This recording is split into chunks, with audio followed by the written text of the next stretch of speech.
kita berdiri dengan orang barat kita sudah merasa kita kecil padahal hanya Sebenarnya. beda warna kulit. Begitupun Betul. ini, baru ada sesuatu yang baru kita takut berinovasi dan mengambil bagian dari satu inovasi itu karena kita sudah merasa akan kalah. Selain kita punya kekayaan budaya, kita punya kekayaan alam, kita juga bisa beradaptasi dengan perkembangan teknologi. Jadi menurut saya SDM-SDM kita di NTT ini sebenarnya sudah cukup. Hanya memang belum mendapat kesempatan untuk belajar dan juga belum mendapatkan wadah untuk berkembang gitu. Kita punya talenta nih, kita punya alumni-alumni yang berbakat tapi tidak diberikan kesempatan untuk mencoba.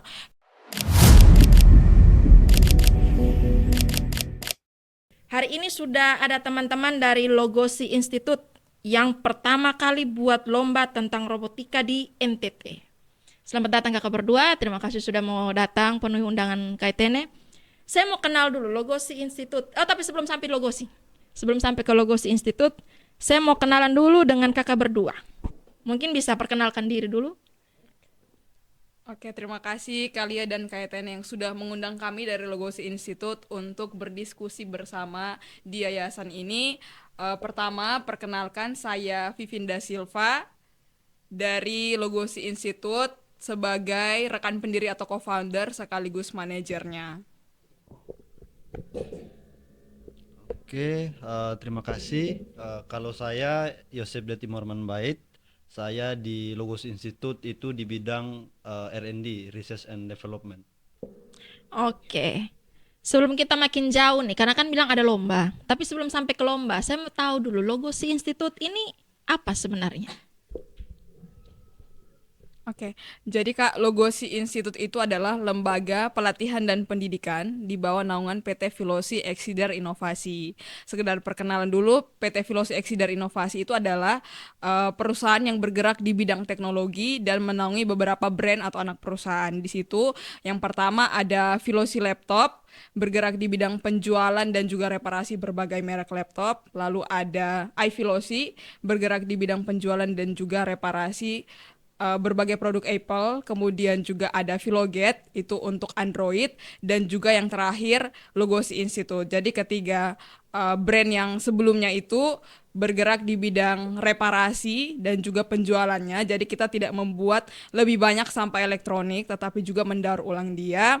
Lalu juga kami di Logos Institute memang berfokus pada pendidikannya. Untuk tiga brand yang pertama itu sudah ada di 4 cabang, ada di Kupang, ada di Keva Mananu, Mamera dan juga Ende.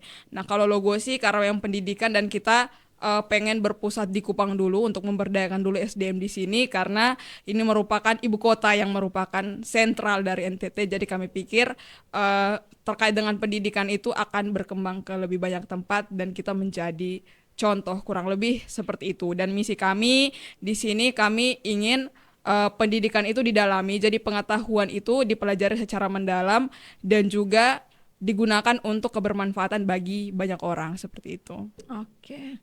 Ini jujur ya. Awal kepikiran buat lembaga teknologi di NTT ini ide nekat atau memang panggilan? Oke, mungkin saya jawab.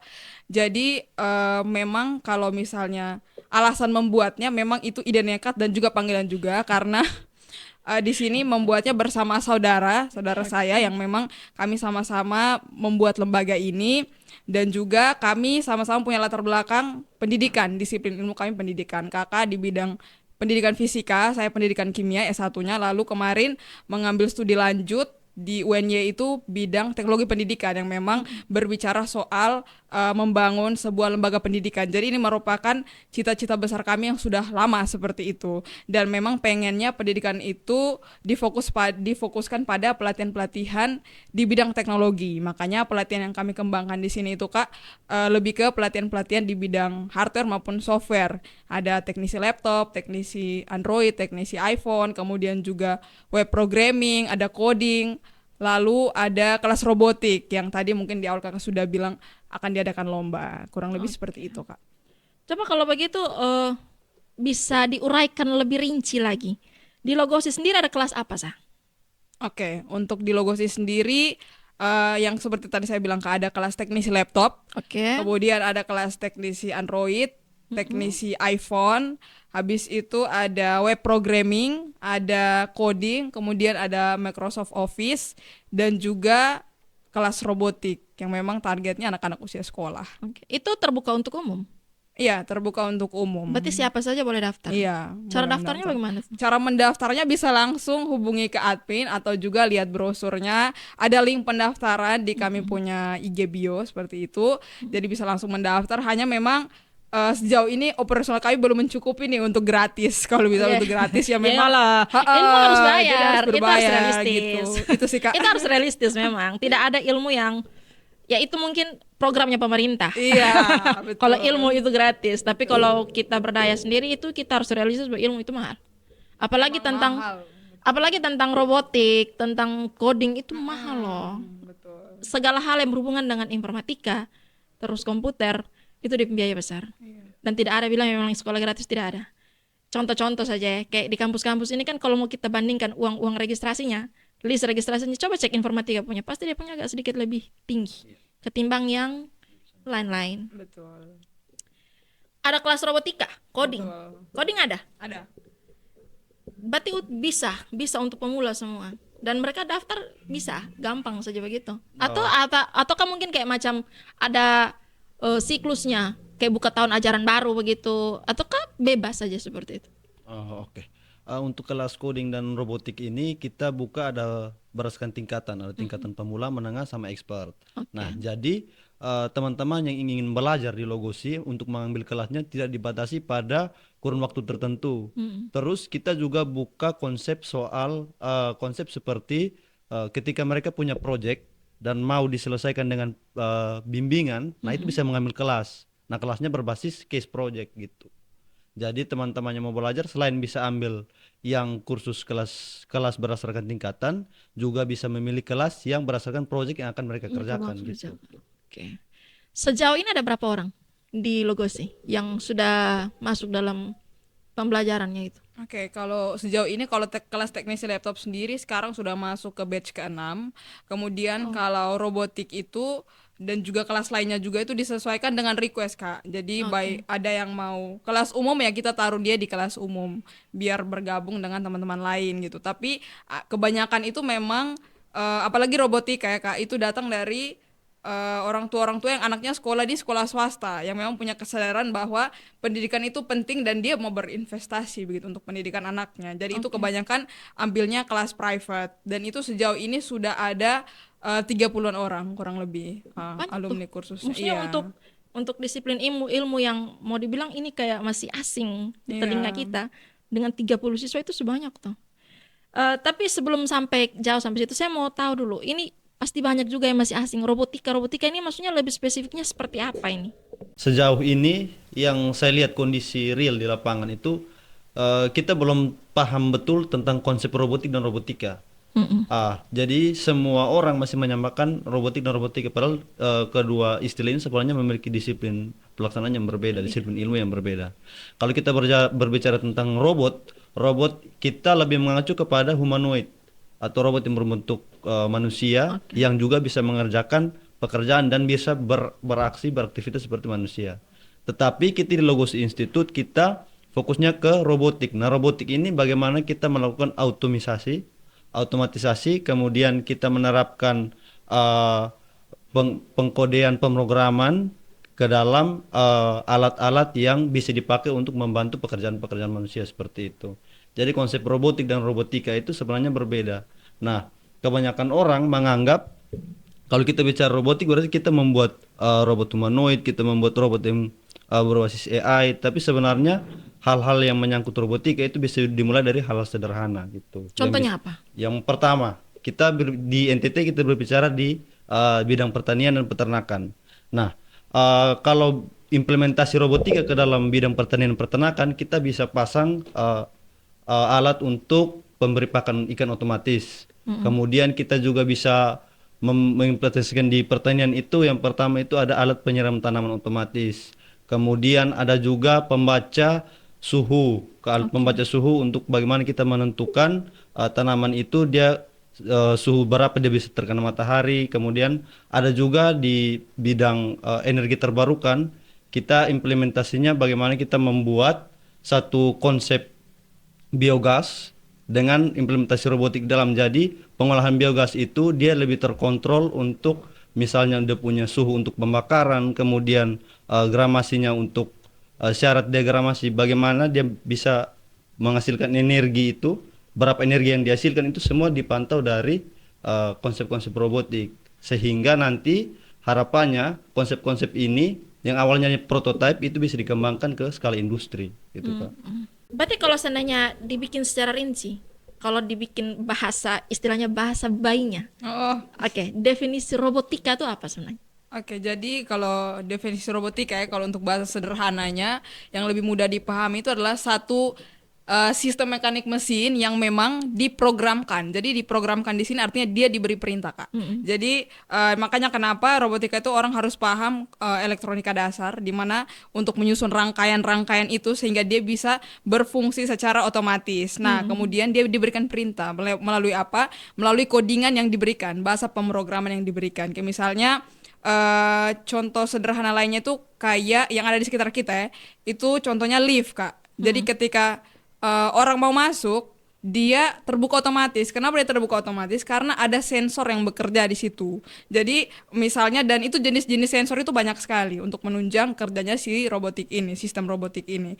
Jadi di situ kayak misalnya ada sensor tekanan yang dipasang di bawah keramik pada jarak tertentu, katakan 50 cm dari pintu liftnya. Jadi ketika manusia injak di situ, dia langsung terbuka liftnya. Ataukah ada sensor yang membaca kayak sensor infrared kalau tidak salah, yang membaca suhu tubuh manusia pada jarak tertentu, dia akan otomatis terbuka. Nah, jadi pada intinya adalah sistem atau teknologi robotika ini adalah teknologi yang memang tujuannya adalah untuk membantu pekerjaan manusia, memudahkan pekerjaan manusia. Jadi ketika dalam pendirian lembaga ini pun kami, kenapa akhirnya memilih teknologi, karena kami melandaskan dasar pikirnya pada konsep posthumanis, di mana di situ membicarakan bahwa manusia ini bukan lagi pusat bumi, bukan antroposen gitu. Jadi ada keterhubungan antara manusia, alam dengan lingkungan, alam dengan teknologi. Jadi pemikiran manusia, pengetahuan yang kita dapatkan saat ini pun tidak semua kita dapatkan dari manusia, tetapi dari hasil AI katakan. Kemudian perangkat-perangkat ini pun hardware-nya diekstraksi dari lingkungan. Maka bagaimana pengetahuan itu bisa dikembalikan untuk membantu manusia dan juga melestarikan lingkungan. Kayak gitu, Kak. Tapi kalau omong robotika, ini kan awalnya dari robot kan? Awal kan dari kata robot. Kalau omong tentang robot, ini kami yang awam, saya yang awam ini, kalau omong tentang robot, saya pemikiran tuh pasti kayak kita zaman-zaman waktu kecil yang robot yang ya Transformer, terus yang zaman-zaman Power Ranger, itu kan hampir semuanya kan sistem robot semua kan di dalam. Tapi sebenarnya komponen robot itu apa sebenarnya? Komponen robot sendiri. Oke. Jadi sebenarnya robot ini kan sebuah sistem mekanikal yang kemudian dibuat untuk melaksanakan tugasnya secara otomatis. Jadi komponen paling utama dalam komponen sistem robotik itu yang ada 3. Yang pertama ada microcontroller. Itu adalah pusat pengendalian dari seluruh komponen robotik yang ada. Yang kedua ada aktuator atau penggerak. Kemudian yang ketiga ada sensor. Jadi seluruh komponen robotik itu bergeraknya berdasarkan 3 komponen utama ini. Nah, nanti kalau skalanya berbeda, otomatis penggunaan 3 komponen ini berbeda juga. Ada yang skalanya untuk prototype, kemudian ada skalanya untuk industrial menengah sama industrial besar gitu Kak.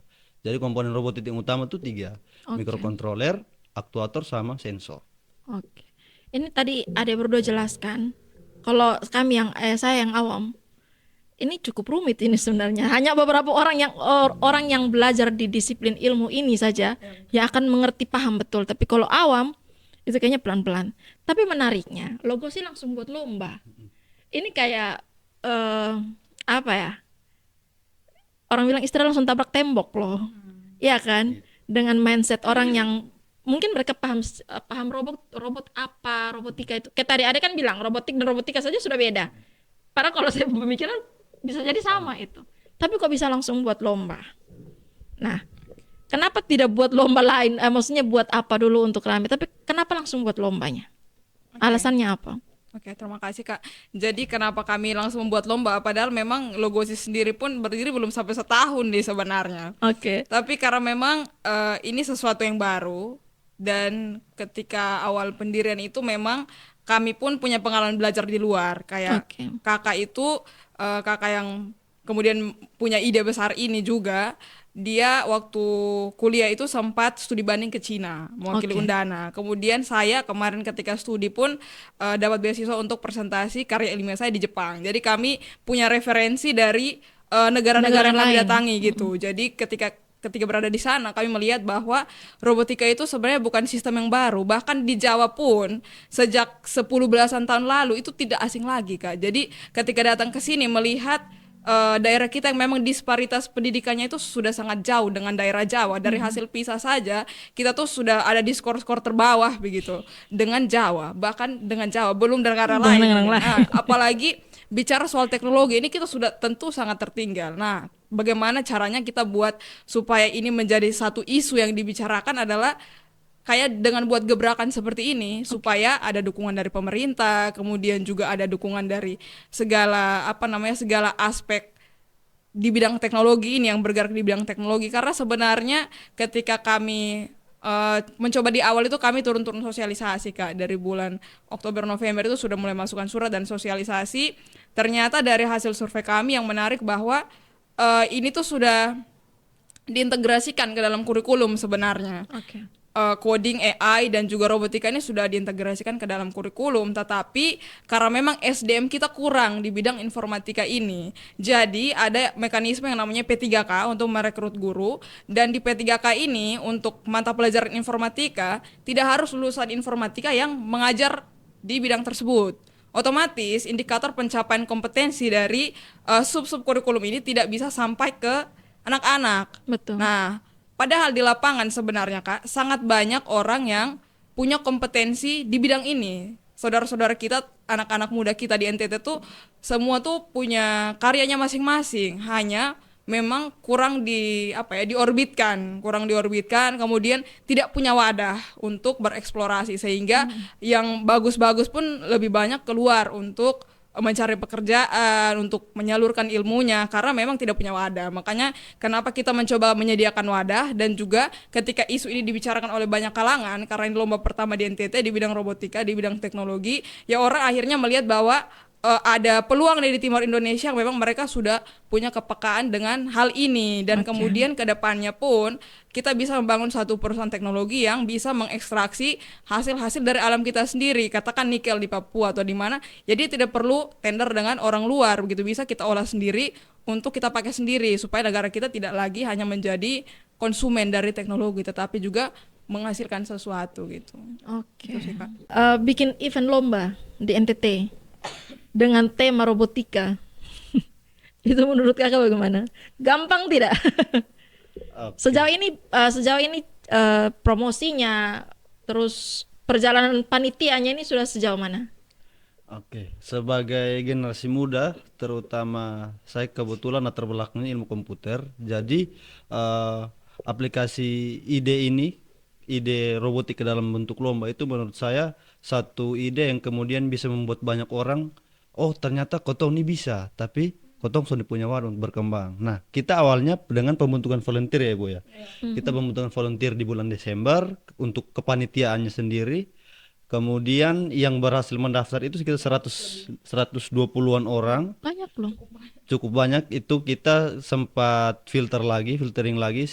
Kemudian yang masuk ke dalam anggota kepanitiaan itu sekitar 70-an orang. Wow. Nah, sejauh ini usaha-usaha yang sudah kita lakukan itu yang pertama seperti yang tadi sudah disampaikan oleh Ibu Vivin, itu ada sosialisasi ke sekolah-sekolah di Kota Kupang. Kita sejauh ini sudah sosialisasi hampir 40 sekolah.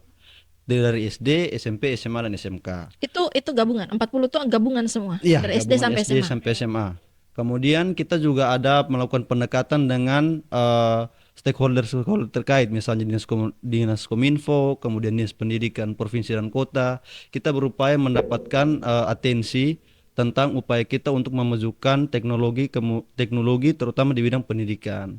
Karena kita melihat kalau sampai saat ini kita belum kita belum ada keinginan, kita belum ada niat untuk beradaptasi dengan teknologi, kemudian suatu saat teknologi itu diterapkan ke dalam semua keseharian kita, semua aktivitas kita akan kesusahan untuk beradaptasi.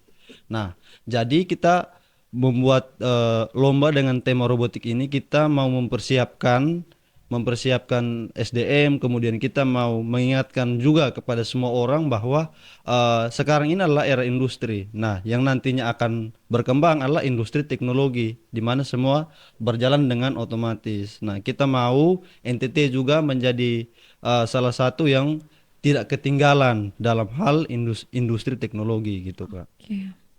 Tadi buka volunteer, Iya, terus terpilih 70 orang. iya. 70 orang ini anak muda semua atau campur baur? Kalau 70 Untuk orang panitia, ini kebanyakan mahasiswa. Oke. Kebanyakan mahasiswa ada di Kota Kupang dari berbagai kampus. Ada dari Poltek, Undana, Unika, kemudian ada juga Poltekkes yang memang tertarik dengan topik robotik ini. Oke.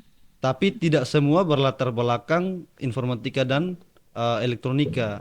Kita semua fokusnya berbeda-beda, tetapi semua pengen tahu sama seperti yang tadi Ibu sampaikan, karena ini hal baru, jadi semua itu rasa penasaran kira-kira seperti apa sih lomba robotik ini. Nah, itu yang kemudian membuat banyak orang tertarik gitu untuk mendaftar.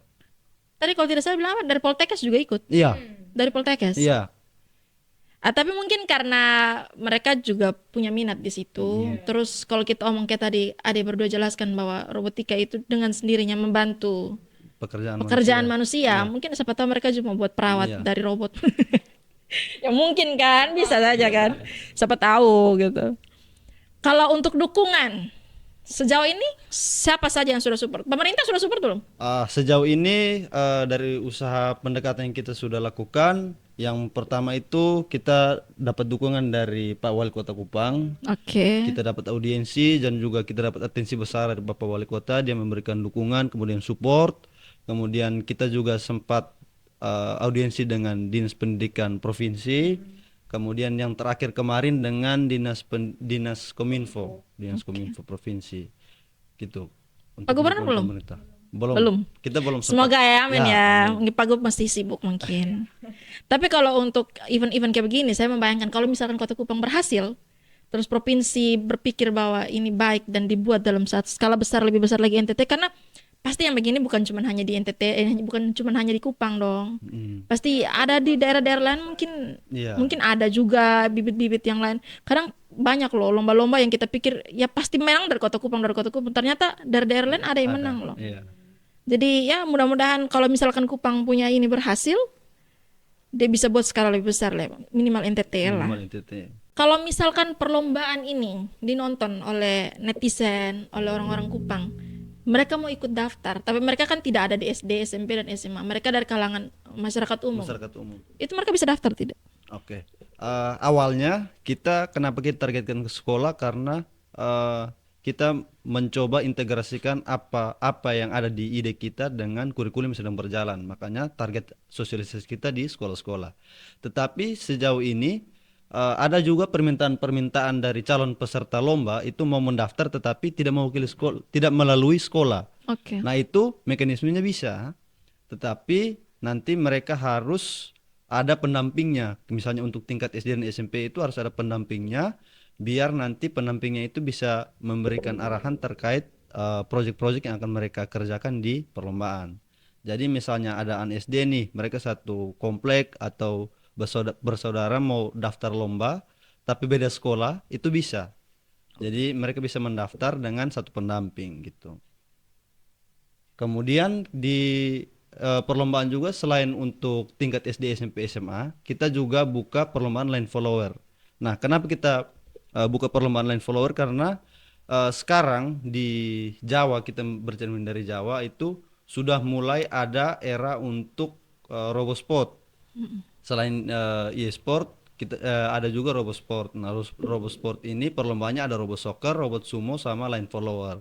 Nah, yang paling bisa diterapkan untuk kita di NTT itu line follower. Jadi kita mencoba buka itu sehingga kemudian kita juga bisa berpartisipasi di kompetisi di kancah nasional gitu. Itu lomba apa? Line flower itu apa maksudnya? Coba jelaskan. Pokoknya ini kita awam sekali dengan dunia ini. Jadi kemarin ketika gagas lomba di awal itu kami mendapat dukungan besar dari Persatuan Robotika seluruh Indonesia. Oke. Jadi ternyata di tingkat nasional di pemerintahan Pak Prabowo ini sedang dikembangkan sebagai cabang olahraga. Oke. Si robotika ini. Jadi ada wadah penyisian di nasional yang kemudian akan mewakili Indonesia untuk bertarung di kancah internasional. Dan ternyata ada jenjang itu. Makanya dan kami melihat mata-mata lombanya itu line follower yang paling cocok. Nah, line follower ini dia adalah robot mobil yang memang dipasang beberapa sensor ya. Nah, sensor di situ ada satu jadi sensor namanya apa? Air sensor. Dia tuh membedakan warna terang dan gelap. Nah, jadi biasa di perlombaannya akan dibikin lintasan. Nah, lintasannya tuh pakai lakban hitam, Kak. Lakban hitam. Terus nanti akan dilem di lintasan putih yang kemudian dibuat itu. Terus si mobilnya ini akan bergerak, akan dikoding untuk bergerak mengikuti garis ini. Lintasan, oke. Apa yang menantang di situ, di setiap babak akan dikasih beda dia punya dia punya model lintasan, rute lintasnya tuh akan dibuat berbeda dan codingan mereka itu pun akan berbeda gitu, di coding di tempat kalau tidak salah. Iya. Berarti lombanya itu bagaimana susun coding supaya dia berbeda Iya, itu. supaya dia Oke. bisa jalan dan tidak akan keluar dari garis hitamnya, oke. seperti itu. Itu susah tuh. Iya, singkatnya begitu. Itu ya memang kalau kita lihat nonton secara kasat mata, kita lihat itu cuman oto gerak-gerak tapi untuk susun coding itu susah loh itu. Itu susun coding susah itu dan tapi mau dibuat di Kupang. Iya, mau dibuat di Pak Ima bisa Kupang. jelaskan lebih teknis lagi. Oke, Oh, ketua iya. panitianya jelaskan dong. si robot ini. Jadi kita sudah melihat sejauh ini tahun lalu kalau tidak salah di akhir tahun itu ada perlombaan kompetisi robotik di Undana. Oke. Tapi itu di FKIP Elektro, PT Elektro. Nah, itu line follower juga menjadi salah satu mata lomba, pesertanya SMA SMK. Nah, dari situ kita berhasil, oh ternyata anak-anak SMK, SMA SMK ternyata bisa nih untuk Oke. ikut lomba. Jadi kita bukalah kompetisi line follower ini. Nah, memang kalau berpikir secara singkat atau memang kita belum pernah mendengar istilah ini, kita akan melihat bahwa ini susah. Tetapi di sini saya melihat dari kacamata yang berbeda. Saya melihat kenapa sampai sekarang belum ada pegiat robotik yang aktif di NTT gitu. Sedangkan di daerah-daerah lain itu kompetisi-kompetisinya hampir sudah skala nasional. Nah, mau sampai kapan kita hanya jadi penonton gitu. Nanti kemudian ketika robotik ini sudah mendunia, nah itu kita bagaimana kita menyesuaikan dengan perkembangan yang ada. Jadi saya kekeh saja buat kompetisi robotik ini dengan mata-mata lomba yang mungkin baru didengar, tapi sejauh ini pendaftarnya cukup banyak. Pendaftarnya cukup banyak, peminatnya cukup banyak, tapi itu butuh satu wadah untuk mereka bisa lebih paham tentang teknisnya lagi. Makanya di tahapan-tahapan pelaksanaan lomba ini kita adakan Oke. workshop gratis gitu sebelum perlombaan. Berarti kalau ada yang berminat mungkin bisa kontak langsung Logosi, Iya. bisa pantau-pantau media sosialnya lah. Iya. Ya. Jadi Bulan untuk, April bulan depan. Iya. Ya? Jadi untuk teman-teman yang memang belum ada kesempatan kita sosialisasi ke sana, tetapi sudah mendengar informasi soal lomba robotik ini, bingung mulainya dari mana, bisa daftarkan diri untuk ikut workshop. Oke. Oh, ya, lumayan tuh kalau Iya. workshop gratis. Iya, workshopnya gratis. Waktunya gratis. Itu lumayan loh dapat ilmu baru gratis tentang robotik lagi. Sampai orang Poltekkes datang daftar itu luar biasa loh. Itu luar biasa itu. Ya maksudnya kan itu disiplin ilmu yang sangat jauh berbeda kan. Tapi kalau mereka sampai ada daftar kan itu luar biasa. Sekarang saya mau omong agak atau sabar dulu. Lombanya kapan? Lombanya 20 sampai 23 Mei. 20 Iya, 20 sampai 23 Mei. Pelaksananya di Auditorium Politeknik dari Kupang. Oke. Sejauh ini berapa masing-masing jenjang? Ada SD, SMP, SMA, sama perguruan tinggi? Sama perguruan tinggi juga umum. Nah, ini yang menjadi catatan juga untuk kita panitia nih. Sejauh ini memang partisipan dari SMP, SMA sama perguruan tinggi itu sudah lumayan. Tetapi bagaimana kita bisa reach peserta dari SD, tingkat SD itu yang kita butuh dukungan-dukungan teknis dari pemerintah kota gitu. Oke. Ya, kita butuh dukungan lebih karena sejauh ini permasalahan yang ada itu sekolah-sekolah bingung memulainya dari mana karena mereka kalau mau bergerak kan harus memang atas arahan dari dinas nih. Jadi Oke. kita kemarin melakukan pendekatan dengan dinas pendidikan tujuannya untuk itu gitu.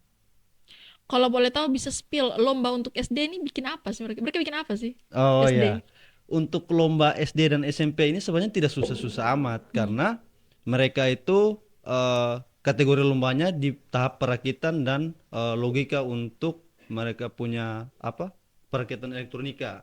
Nah, untuk lomba SD itu yang pertama ada tempat sampah pintar, kemudian ada yang kedua itu prototipe lampu lalu lintas. Kalau untuk SMP perlombaannya itu ada mobil pendeteksi objek. Jadi Oke. mobil pendeteksi objek nanti ada lintasannya gitu. Tapi bukan yang tadi itu apa tadi namanya? Line follower. Line Kalau follower line itu follower itu Itu susah. umum ya. Oke. Untuk Ini agak speknya agak di bawah sedikit. speknya di bawah. Betul sekali. Dasar. Berarti PR besarnya peserta di tingkat SD Iya, SD. yang masih oke. Ini harusnya memang dari pemerintah. Karena tidak mungkin juga mereka mau tabrak-tabrak semangat. Sejauh ini sudah berapa SD yang daftar? Sejauh ini sekolah sekitar 4 tim. Minimal berapa? Minimal berapa tim yang mau daftar supaya lomba ini efektif gitu? Oke, kalau untuk berapa timnya sebenarnya 4 ini sudah bisa. Hanya biar lebih seru tuh Kak. Oke. Jadi kan kita buat buat event ini biar membangun awareness masyarakat bahwa pendidikan berbasis teknologi di NTT itu penting loh. Kita belum terlambat amat gitu. Jadi kalau makin banyak kan makin dapat euforianya karena ini kan kompetisi. Jadi makin banyak yang berkompetisi artinya kita makin banyak belajar seperti itu. Hanya memang kita di sini tuh memang karakternya belum mulai sudah takut, sudah tidak percaya diri. Dan blank mau mulai dari mana sebenarnya? Iya, dan ini sebenarnya warisan dari dulu Kak. Kayak warisan feodal ya itu. Kita berdiri dengan orang barat, kita sudah merasa kita kecil padahal hanya beda warna kulit. Begitupun ini, baru ada sesuatu yang baru kita takut berinovasi dan mengambil bagian dari satu inovasi itu karena kita sudah merasa akan kalah, belum belajar gitu. Padahal ini ada workshopnya nanti, ada pelatihannya gratis dan ini yang trainernya nanti di pelatihan itu adalah dosen-dosen terkait, dosen-dosen elektronika dari kampus mitra ini. Ada Undana, Politeknik Negeri Kupang, kemudian Unwira, Unimor juga. Jadi memang yang punya kompetensi di bidang itu dan juga trainer-trainer kami yang adalah praktisi di bidang ini. Jadi harusnya ya teman-teman akan mendapatkan banyak ilmu gitu. Menurut kakak berdua, SDM di NTT ini sudah siap belum sebenarnya masuk teknologi? Kemampuan anak-anak di NTT usia sekolah kemudian usia remaja itu sebenarnya sudah bisa, tetapi mereka belum mendapat kesempatan untuk belajar berkembang Oke. dan juga belum mendapatkan wadah. Nah, misalnya kita berbicara soal coding dan AI, sebenarnya anak-anak NTT ini bisa, tetapi di mana mereka mau mendapatkan wadah dan tempat belajar untuk mengembangkan kemampuan mereka. Sama juga dengan robotik. Jadi tujuan awal kita untuk menciptakan ini adalah kita mau memberikan pandangan baru di seluruh masyarakat NTT juga kepada satu Indonesia bahwa selain kita punya kekayaan budaya, kita punya kekayaan alam, kita juga bisa beradaptasi dengan perkembangan teknologi. Jadi menurut saya SDM kita di NTT ini sebenarnya sudah cukup, hanya memang belum mendapat kesempatan untuk belajar dan juga belum mendapatkan wadah untuk berkembang gitu. Menurut saya seperti itu. Mungkin kalau dari saya sepakat dengan Pak Imo bahwa SDM kita sebenarnya sudah siap Kak. Kita bisa lihat saja pengguna sosmed terbanyak itu kan anak-anak usia sekolah gitu, anak-anak SMA, anak-anak SMP yang FOMO begitu. Bahkan di tempat kami yang jual iPhone pun yang lebih banyak beli itu adalah anak-anak usia sekolah ini yang FOMO dengan kemajuan teknologi sebenarnya. Oke. Dan kemudian ketika membeli malah yang mereka gunakan itu adalah TikTok, kemudian FB Pro misalnya. Jadi dan algoritma yang ada pada media sosial ini juga sebenarnya adalah penerapan dari pengembangan sistem robotika gitu. Jadi sebenarnya kita sudah berada di dalam sistem ini. Hanya kenapa kita tidak beralih dari pengguna, dari konsumen ke produsen, membuat sesuatu yang mungkin tingkatannya sederhana atau yang kita sebut prototype yang akan dilombakan nanti. Tapi kenapa kita hanya mau menjadi pengguna saja begitu? Tapi jadi sebenarnya sudah siap, hanya memang tidak ada wadah untuk bereksplorasi. Dan juga kalau dari segi pemerintahan pun sebenarnya kayaknya kurang dipercayai talenta-talenta dari NTT ini. Kami ketika beraudiensi ada satu kesempatan menarik di mana kami bertemu dengan berbagai kaprodi dari semua jurusan-jurusan di bidang informatika ini, di UCB, di Stikom, kemudian di Undana, di Unwira, di Unimor, dan semua tuh kurang lebih mengatakan hal yang sama, bahwa kita punya talenta nih, kita punya alumni-alumni yang berbakat, tapi tidak diberikan kesempatan untuk mencoba. Ada di mana ada satu bank besar di sini yang memang mereka itu mengambil teknisi dari luar hanya untuk install ulang sistem laptop di kantor tersebut gitu. Karena banyak cabang kan, dan mereka datangkan itu dari Jawa. Terus ketika ada satu waktu dosen-dosen ini kemudian dipanggil untuk membantu karena orang ini tidak bisa dihubungi. Tim teknisi ini tidak bisa dihubungi. Ketika ke sana ternyata sudah dikoding otomatis bahwa barang ini akan rusak pada jangka waktu tertentu. Jadi kayak pada 3 bulan dia akan rusak lagi, otomatis kamu panggil lagi, ada uang dinas lagi jalan. Nah, kenapa tidak ambil orang-orang kita? Karena itu kita memang sudah tidak punya trust dari awal. Jadi mungkin kalau diberikan kepercayaan lebih dan diberikan wadah, pasti anak-anak NTT itu bisa berkembang. Berarti kalau seandainya saya dengar cerita ini bisa jadi salah satu sumber penghasilan besar loh ini. Iya. Atau menurut kakak berdua ini salah satu sumber penghasilan atau cuma hobi? Oke. Kalau untuk implementasi robotik ya, kan robotik ini seperti yang tadi sudah saya dan Ibu jelaskan bahwa ini satu model konsep elektronika untuk membantu pekerjaan manusia. Nah, ini akan menjadi penghasilan ketika nanti kita akan memasuki era industri teknologi, di mana semua peralatan dikontrol dari satu smartphone atau dikontrol dari satu situs yang memang dikendalikan dari jarak jauh. Nah, kita tidak bisa pungkiri bahwa itu masih terlalu jauh, karena sekarang kita sudah perlahan-perlahan masuk ke era AI, coding, dan otomatisasi. Nah, ini akan menjadi ladang penghasilan ketika nanti di lomba itu teman-teman yang memamerkan karya mereka, kemudian anak-anak yang mengikuti lomba itu dilihat kompetensinya, kemudian dilihat urgensi dari prototipe-prototipe yang dibuat. Karena untuk SMA ini kita lombanya pakai tema, Ibu. Jadi temanya ada tema pertanian, peternakan, energi terbarukan, sama smart home.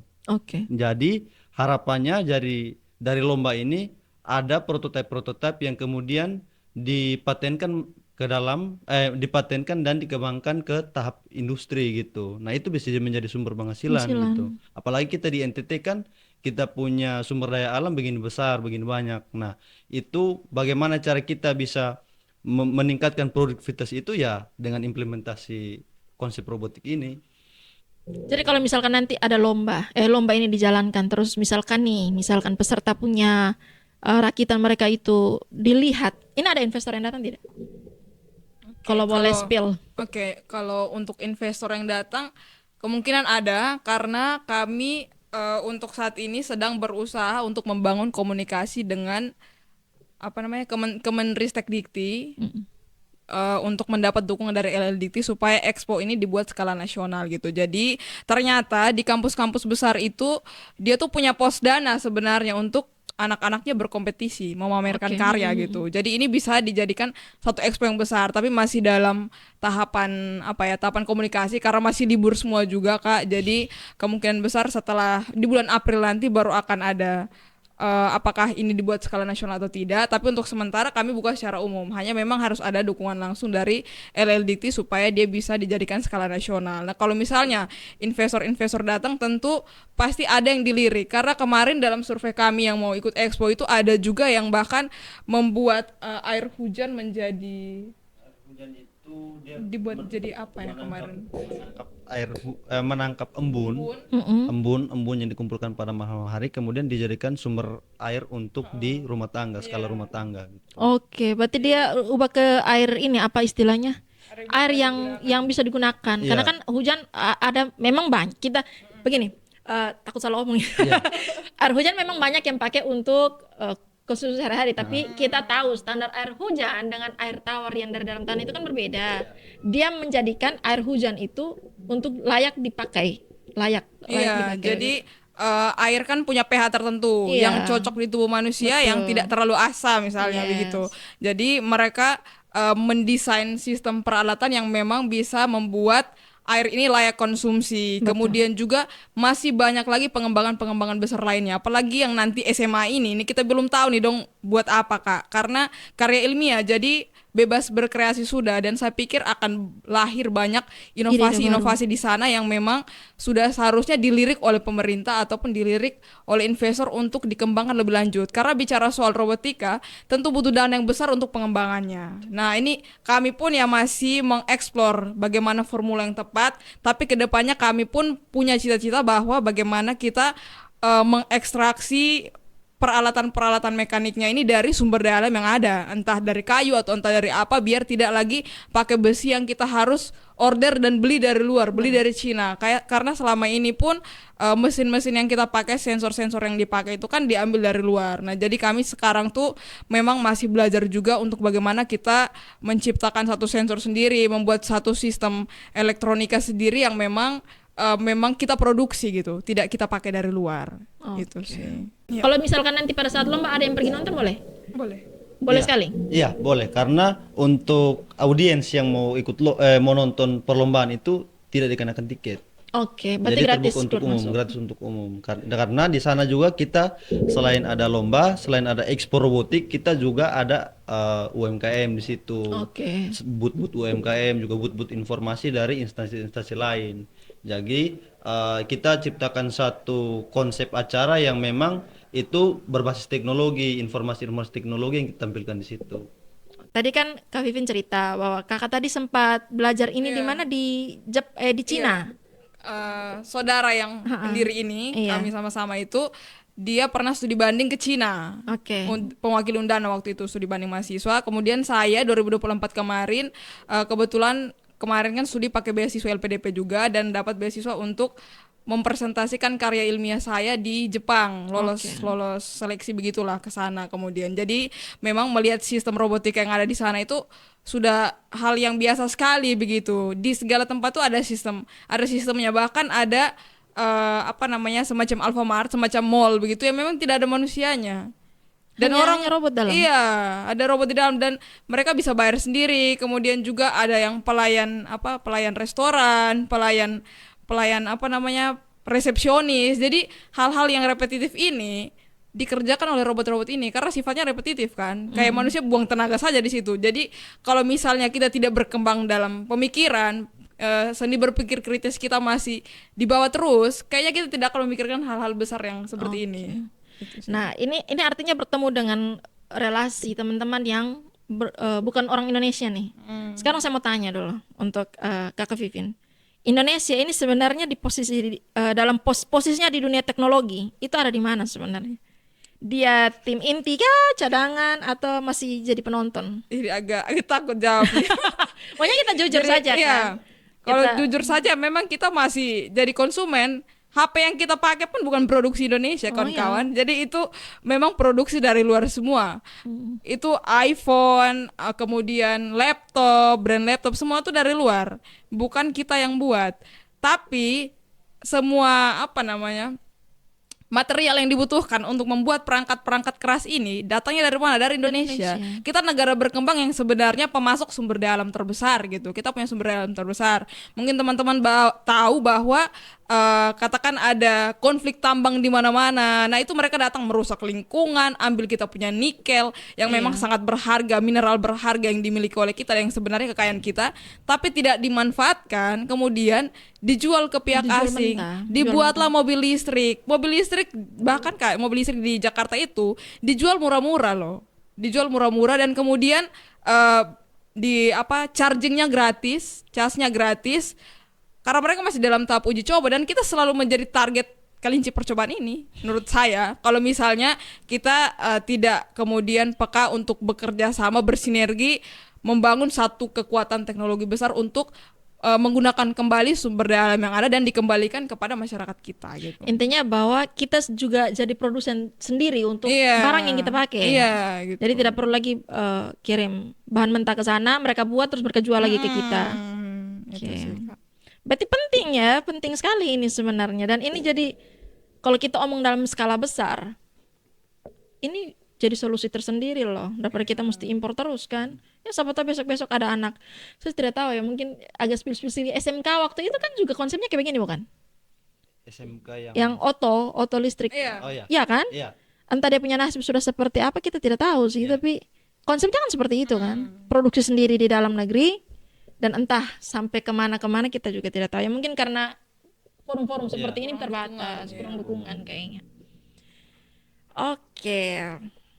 Kita ini hari omong cukup banyak nih mengenai robotika, mengenai tapi untuk lombanya sendiri mungkin mereka berdua mau sebelum kita tutup, mungkin mau kasih pengumuman kah, kasih himbauan kah, kasih statement kah tentang lomba itu, saya kasih kesempatan.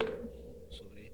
Oke, jadi di sini saya Yosep De Timor sebagai Ketua Panitia Filosofi Robotik Competition tahun 2026 mau menghimbau juga mengajak kepada teman-teman anak muda di seluruh wilayah NTT terkhususnya Kota Kupang, mari datang dan bergabung di ajang kompetisi bergengsi ini.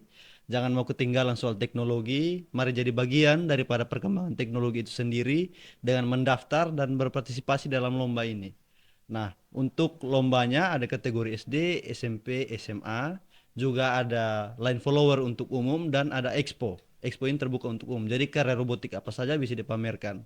Nah, untuk link pendaftarannya nanti bisa dilihat di deskripsi. Kemudian untuk teman-teman yang memang belum terlalu paham, belum terlalu mengerti dengan konsep apa itu robotik, itu teman-teman bisa datang ke workshop kita. Workshop kita akan dilaksanakan tanggal 16 sampai 18 April di Aula BPVP Kota Kupang gitu. Jadi teman-teman jangan mau ketinggalan, mari menjadi bagian daripada inovasi teknologi di NTT. Jadi untuk workshop, kalau saya ringkas, workshop sendiri gratis, itu dilaksanakan tanggal 14 sampai 16. Untuk tempat dan waktunya bisa diupdate di Di Logosi. logosi.id Logosi, Instagram. oke. Di Instagram ada ya. Ya. Untuk lombanya sendiri, Lombanya sendiri 20? itu 20 sampai 23 Mei. Oke. Ya, di Auditorium Politeknik Negeri Kupang. Siapa saja yang mau nonton bisa Siapa datang. saja yang mau nonton bisa bergabung ke Oke. sana. Jadi kalau hanya mau nonton atau mungkin ada minat, bolehlah lihat-lihat dulu. Siapa tahu setelah mereka lihat mereka mau Mereka gabung mau ke bergabung. Ya. bergabung ke Logosi, belajar di sana. Terima kasih untuk hari ini, kita diskusi cukup banyak, cerita-cerita tentang robotik. Setidaknya agak membuka pemahaman saya sedikit buat robot itu bukan hanya masalah Power Rangers. Karena kalau omong robot kan pasti kita kembali ke memori kita kecil dulu tentang Power Rangers. Tapi ternyata tidak sekompleks itu sebenarnya. Ternyata ada di kita kehidupan. Ya, oke. Dan buat teman-teman yang mungkin masih pikir mungkin kita bukan anak IT, kita di orang Poltekkes datang dapur itu luar biasa loh. Dan mungkin itu jadi motivasi tersendiri buat kita untuk lebih peka dengan dunia ini tentang robotik, robot. Oke. Dan buat teman-teman yang mungkin mau tertarik ikut lomba ini bisa daftar, bisa searching Logosi di Instagram, bisa cari tahu. Dan ini yang paling penting bahwa kita jangan hanya mau jadi penonton, siapa tahu kalian yang bikin robot pertama NTT yang mendunia. Amin ya, amin. Ada inovasi. Oke, berarti saya Pascal Kopong undur pamit diri, sampai jumpa di episode berikutnya. Oke. Sampai jumpa.